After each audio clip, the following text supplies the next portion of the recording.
లెక్కలు ఉంటున్నాయి తప్పించి అంత డెప్త్ లేదు వాటిట్లలో. ఆర్టికల్ 370 గురించి ఇవాళ యూత్ ఆలోచిస్తున్నారా వాటిట్లలో? లేకపోతే 7 రాష్ట్రాలని ముక్కలు చేసేస్తాము 7 సిస్టర్స్ ని, దాన్ని యూత్ ఒప్పుకుంటారా?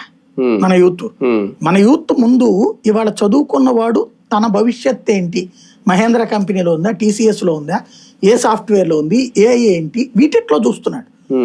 అట్లాంటి వాటిని ఏమి అడ్రస్ చేస్తున్నారు వీళ్ళు? ఏమీ లేదు. బేసిక్ సమస్య ఏంటంటే అదే కాదు. ఇప్పుడు బ్యాంక్ ఉంది, ఇదివరకు మనకి బ్యాంకుకి వెళ్తే డబ్బులు డ్రా చేసుకోవడానికి ఆడు కాగితం ఫ్రీనే ఇస్తాడా, డబ్బులు డిపాజిట్ చేయాలని కాగితం ఫ్రీనే ఇస్తాడా? సరే, మనం బ్యాంక్ ఏటీఎంలో వేసేసినా మంచి కాన్సెప్ట్ అనుకున్నాం.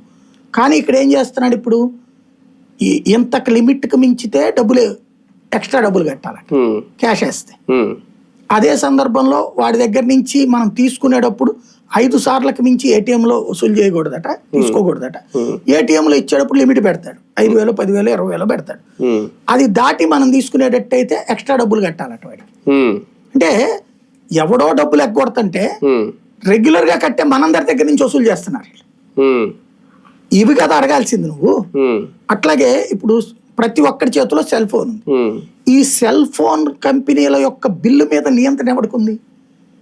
ఇప్పుడు మొదటి ఏడాది 999 రూపాయలు ఇచ్చాడు జియో, ఇవాళ 4,999 రూపాయలు అదే ప్యాకేజ్. ఈ 5 ఏళ్లలో ఏడాదికి 1000 చొప్పున ఆడు పెంచుకెళ్ళిపోతున్నాడు తెలివిగా. ఏడాదికి 1000 చొప్పున ఎవడు నియంత్రించాలి? అది వాడు కొత్తగా పోనీ ఏమన్నా గవర్నమెంట్ కానీ ఎక్స్ట్రా డబ్బులు కడుతున్నాడా సెల్ ఫోన్ నుంచి?